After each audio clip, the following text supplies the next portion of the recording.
Hi guys, Cassandra here with Opera for Black Folks, and on this week's video I'm going to be talking about perspective being everything.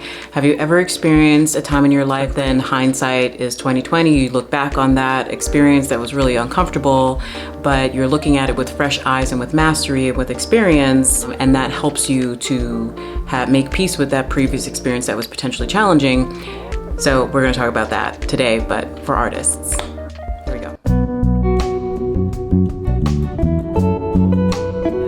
Thank you so much for joining me on this channel today, and please make sure to subscribe to my channel for more videos like this and more content where I share weekly videos. All right, let's get into today's content.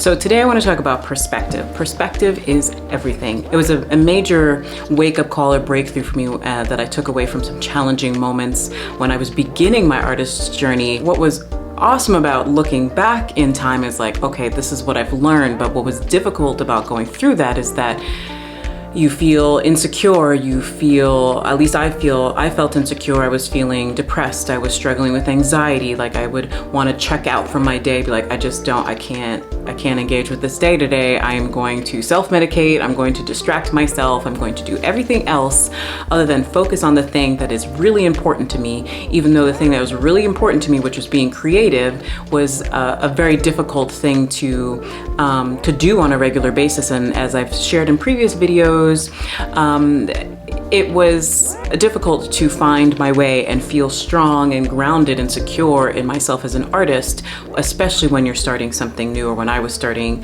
out on how to be an artist every day, how to be consistent with my art making and, day to day, while also balancing the challenges of just living and affording your, clothes on your back and food on the table and rent and mortgages and all those things. Like, how do you still do something that society does not always encourage and support? And this is one of the major things that I think is different between Europe and the United States. The United States is not set up to support artists. Culture is celebrated to a degree in the United States. This is my opinion, but I feel like it is not a country that says, okay, artists have value and we want to make sure that we support them in the community and in society. Whereas like even in, I think it was Bali, there is no word for artists. I just learned this recently. There is no word for artists because in Balinese culture, they believe that everybody is an artist and that is encouraged and supported.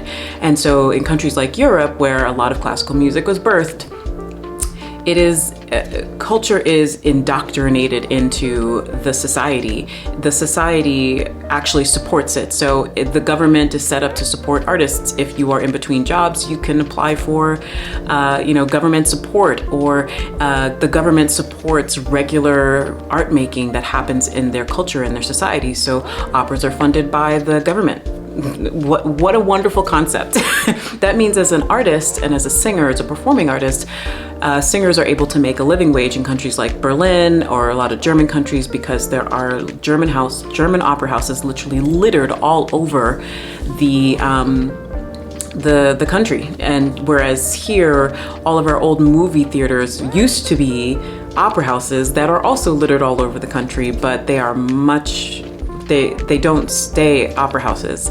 So those two things already makes it very difficult for an artist to make space and room for their art in a world, in a society that says, sure, go ahead, be creative, do whatever you want to do, especially in the United States. Like, it's the American dream. As long as you have the money and the drive and the focus, you can do whatever you want to do. And even if you don't have the money, you can still create it. The possibilities are endless, which is wonderful. But then that open void of creating whatever you want can also be very suffocating and overwhelming, because how do I start? Where do I begin? What are my skills? What's good? How do I create this thing consistently and still survive in a world that is very demanding?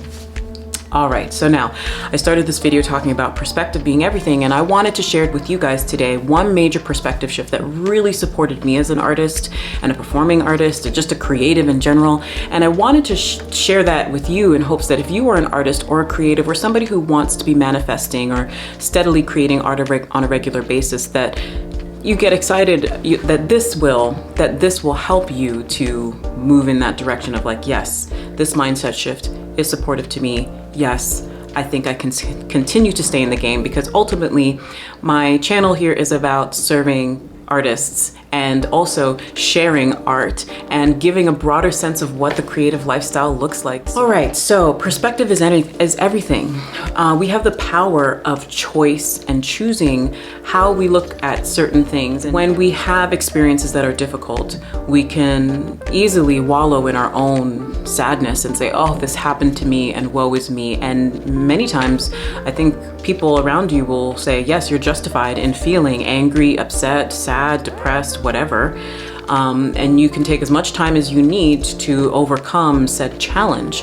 But at some point, there gets to be a perspective shift from you to be able to manage whatever that challenge is. And last week's video, I was talking about just overcoming challenges in general and overcoming limits to our creativity. And so this week, I want to talk about how perspective really does shift everything. What I find that was really difficult about being a creative when I was graduating from college and feeling overwhelmed with everything that I had in front of me to manage and to digest, and that were challenges for me, was that being an opera singer is particularly expensive. If you didn't know, this shit's expensive. Because one, we all understand that college and education is expensive and outrageously expensive, and putting young people in ridiculous amounts of debt at a very early age. But with education aside, once you get past the education thing, there's still actions that are required to keep you in the game of being an opera singer. And this is specifically for opera singers. I just want to point this one piece out. Unlike other artists who are in musical theater or who are actors or in any other performing art, opera singers have to pay for our auditions. So if you think about that, there are staffing agencies out there that are there to help people, get in the rooms or get on Zoom calls so that you can be considered as a potential candidate for a job or a role. But for opera singers, we have to pay for that privilege. And even when you pay for that privilege, that doesn't necessarily guarantee you a spot of actually being able to be considered.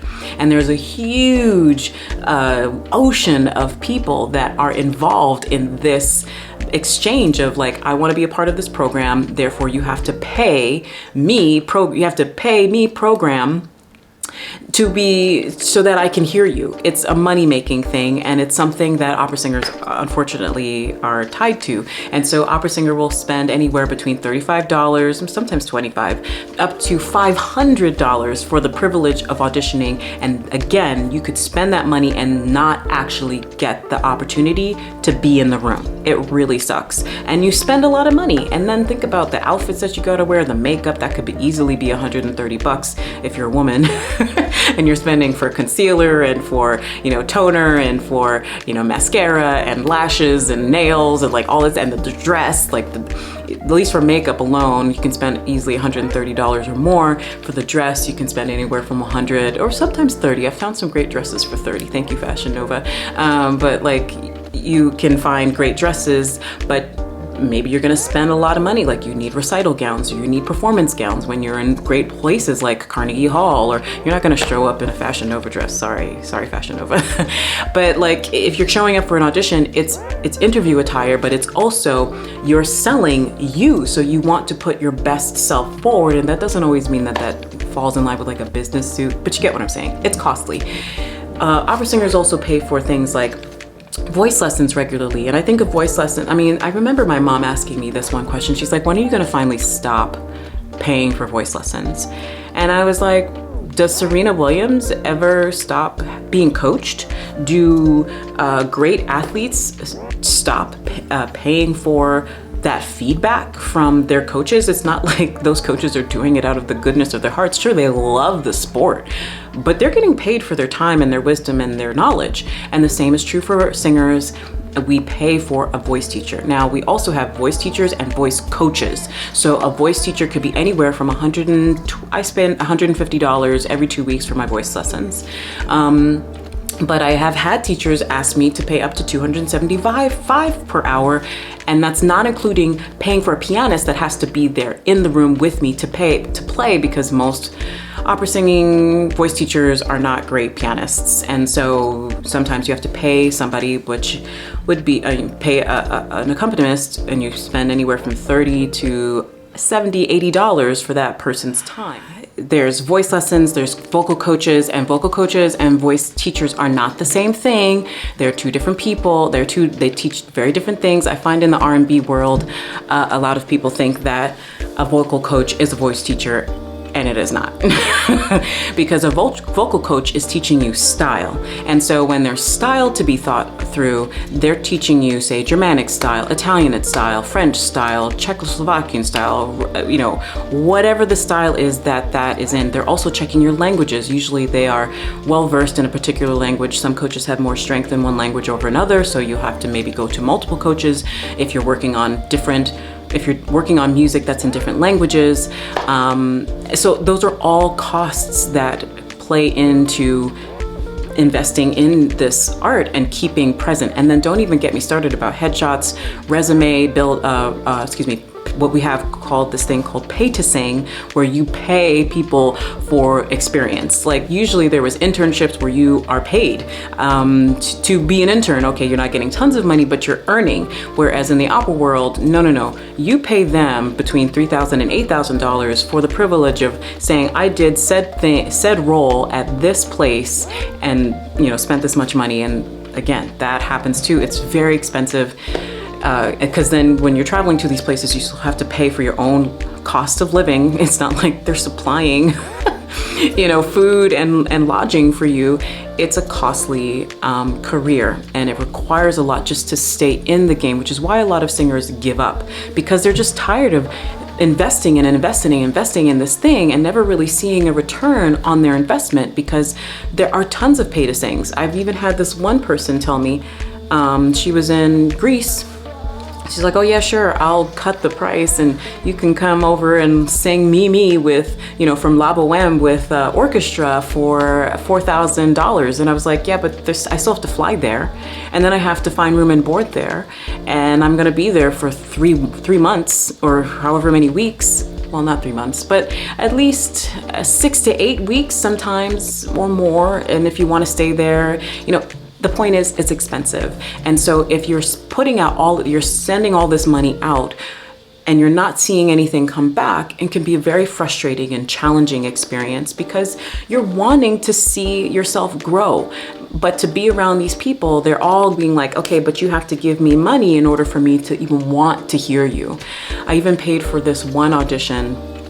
It was $500, and I said I was gonna get all these wonderful things, videos and feedback and all that stuff. I never got a dang thing. I didn't even get the dang video, but I spent my $500, and that was cheap because it wasn't the $750 that it normally is. So you get what I'm saying. The point is that being an opera singer is expensive. It requires a lot. You spend a lot of money, you spend a lot of time putting money out there, and most opera singers don't actually begin to see a return on their results until they're in their 40s and 50s and 60s. So this is a very long term, it's a long game. It's the long game. And so when you're young and you're in your 20s and you're thinking you're gonna be the next, Leontine Price, and you realize, oh dang, Leontine was one of the 1%ers. She was like amazing from a very early age. She was like the equivalent of Beyonce, but for the opera world. And yet it was a very different time. It was a very different time.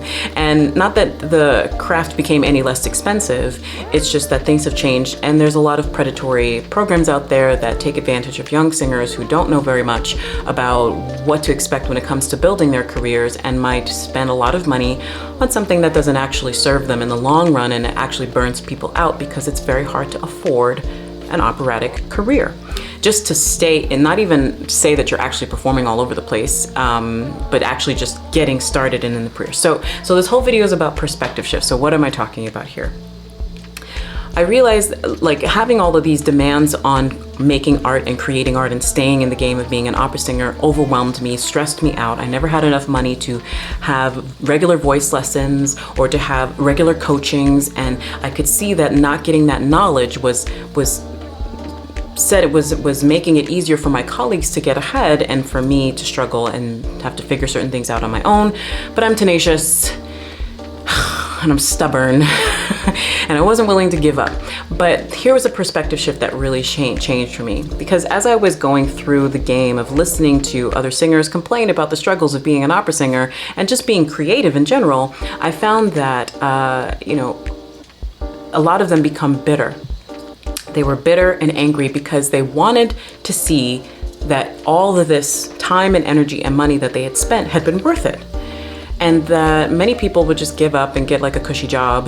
But I wasn't willing to do that, because I really am clear. I'm like, there's this entrepreneurial spirit in me that's just not gonna take having a regular job as okay. Like it's just not in me. So I have to find my way. And what helped me find my way was, one, choosing not to be bitter about my art. I started to shift my perspective. I thought of my art as my inner self, my inner child that needed my attention. And instead of placing these demands, because if I thought about it in this way, if I had a child that was 4 years old, 5 years old, or say I've been creating art for 4 years, 5 years I've been in the game, then that would be the equivalent of a 4 or 5 year old. Where as my colleagues were maybe 4 or 5 years or 6 or 7 years into the game and having this expectation that their art should be doing something or paying for something, I decided to shift my perspective and look at my art as that child that needed to be provided for and nurtured. I would not place that kind of pressure on a child of 5 years old to pay my mortgage or my rent, or to pay for voice lessons, or to pay for, no. It's my job as the outer adult to step up and do whatever needed to be done to provide for my little artist that was growing steadily. My inner artist required of me regular voice lessons and coachings, time in the practice room, practicing auditions, and practicing performing. And as I mentioned in my previous video, I found my way with performing a little bit every day and being an artist a little bit every day by performing in the subway systems with the Opera Collective. That kept me in the game, and it was also lucrative. I was earning a fair amount of money from busking in the New York City subway systems for about 6 years or more. But I also decided to shift away from having late night jobs working in a bar and just sort of drinking my nights away and working these great parties and sort of hobnobbing with amazing celebrities, to focusing on a job that gave me more free time and flexibility. Well, not flexibility, but more focused time. So I was willing to jump into the 9 to 5 and commit that time to giving my time away to that organization, so that when it was 6 o'clock to 9, that was my time to be working on my art and investing in my art in a part-time capacity. But I changed my perspective by looking at my art as if it was this little child that needed my attention.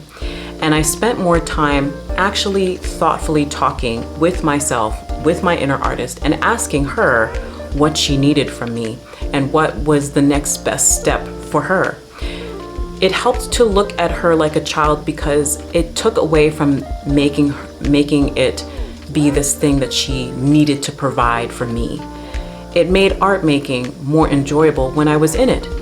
It made it possible for me to focus on what was actually important about this challenge, rather than feeling overwhelmed, frustrated, and irritated that the challenge wasn't, that I wasn't getting what I wanted from this particular experience of art making. So that's what I wanted to share with you.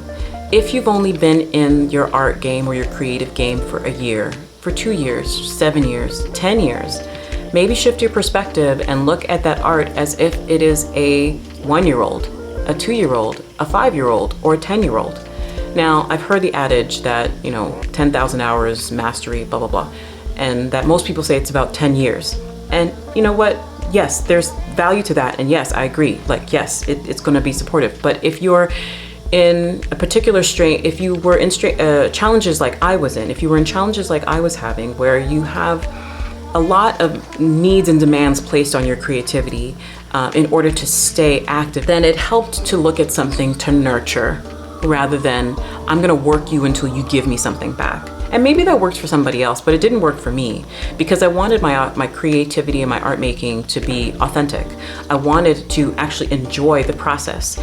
I was always one that struggled with believing in myself whenever I was in the practice room or on the performing stage. So it didn't make sense to add more pressure to myself in a place where I was trying to be creative and open and vulnerable and have fun with the process, while also being focused and specific and consistent with goals that I was looking to achieve in that creative time. So if you're in that 10,000 hour journey, or you are at a crossroads with your art where you have this expectation and you want it to do something that it's not doing, maybe changing your perspective and taking this view of looking at your art like something that is childlike, that you're nurturing within yourself, will help you to actually focus more on the challenge ahead and be able to break down the challenge into digestible bites. Like they say, how do you eat an elephant? Like one bite at a time, right? I think being a performing artist and being a professional opera singer is an elephant of a task. And it's not something that I'm going to see really start to turn around until I reach my 40s and my 50s. And I've been in this game long enough that I have seen little returns on my investment in all these wonderful ways. Like, I can proudly say that I am a member of AGMA because I earned the credits. So amazing that that's something that I've achieved, because it opens up more resources and more opportunities, and my artistry gets to grow and expand even more. I think of my artist now as like a little teenager. Like she's more than a teenager. She's like a full-grown adult and she's like, I need this. And so that's why I'm in this grinding period now of like feeling like the gristle of my life being ground down into smaller digestible bits, because there's new challenges to overcome, and putting myself into the arena of sorts of the opera world and of the performing game, and doing my best and sort of letting iron sharpen iron so that I can be a better singer and a better performer. I don't know if I'm ever gonna make it to the tippy top and be able to perform in leading roles all over the world and have a really amazing career. I don't know. But that's what I'm shooting for. I want to be a performing artist, and I want you guys to come along with me and enjoy that journey with me, so that I'm not siloed in this thing all by myself. And that if I do make it to the tippy top, there's people that have seen this journey and that have learned with me along this journey. And so this was one of the lessons that I've been wanting to definitely put to paper. So it's in my newsletter. Please click the link below. Feel free to read it. I go way more in depth about what it is to make choices about creating art, what it is to change your perspective, and all of the lessons that supported me as I was going through my journey. So I hope that as you read it, it supports you. And that's it. So that's my share for today. Thank you so much for watching. Please remember to like, comment, and subscribe to my channel. I am working to get up to my 4,000 hours of watch time, because I'm a new YouTuber in this whole YouTube game. So this is Opera for Black Folks, inspiring creativity through opera. I am Cassandra Douglas. I'm a thriving artist, and thank you so much for watching. See you next week. Ciao.